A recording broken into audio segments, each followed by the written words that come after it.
Cerita ini dialami oleh temannya tante saya, sebut saja namanya Mbak Ani. Beberapa bulan yang lalu, temannya tante saya ini dapat interview di sebuah pabrik di daerah Cakung, Jakarta Utara. Setelah datang ke pabrik yang dimaksud, Mbak Ani gak ngerasa ada hal aneh sedikit pun. Dia datang layaknya orang yang mau interview pada umumnya.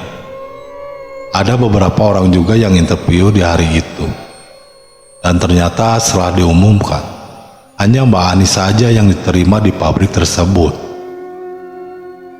Esok harinya Mbak Ani mulai bekerja di pabrik itu. Semua terasa datar dan biasa, layaknya sebuah perusahaan pada umumnya.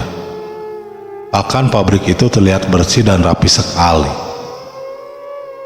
Karena ingin mencoba akrab dengan karyawan lainnya, Mbak Ani bermaksud berkenalan dekat teman-teman satu timnya.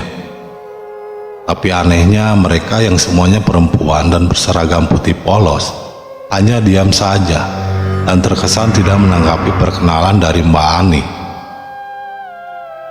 Di hari ketiga, Mbak Ani dipanggil oleh personalia karena akan dibagikan seragam baru. Mbak Ani merasa senang.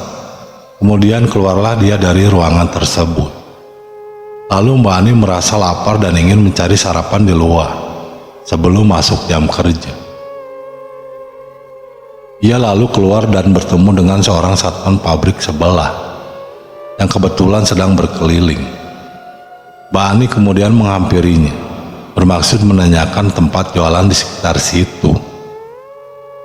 "Permisi Pak, saya mau tanya, di sini kok nggak ada yang jualan nasi uduk ya?" tanya Mbak Ani. "Ya Mbak, di sini memang tidak ada yang jual. Emangnya Mbak lagi ngapain di sini?" jawab Sat. "Saya kan kerja di sini Pak." "Di mana Mbak?" "Ya di sini," jawab Mbak Ani sambil menoleh ke belakang dan menunjuk ke arah pabrik. "Pak, jangan bercanda ya. Pabrik itu sudah ditutup dari tahun 2010 lalu. Pabrik itu sudah terbakar dan semua karyawannya meninggal," ujar satpam itu dengan raut wajah yang heran. "Ah, gak mungkin Pak. Saya udah 3 hari bekerja di sini. Ini buktinya, saya baru dikasih seragam baru," jawab Mbak Ani sambil menunjukkan seragam yang tadi diberikan oleh personalia. Satpam itu tertegun sambil melihat seragam yang dipegang oleh Mbak Ani. "Mbak, sadar Mbak, itu bukan seragam. Itu sepertinya kain kapan," kata satpam itu sambil menunjuk ke baju seragam baru Mbak Ani. Karena tidak percaya, Mbak Ani kemudian melihat kain yang dipegangnya itu sekali lagi. Dan terkejutlah ia ketika sadar bahwa itu adalah sebuah kain kapan. Lalu pingsanlah Mbak Ani saat itu juga. Satpam itu pun segera meminta temannya untuk membantu membawa Mbak Ani ke rumah sakit terdekat.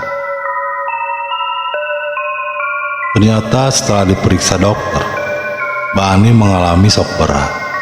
Dia menjadi bisu dan tatapannya kosong.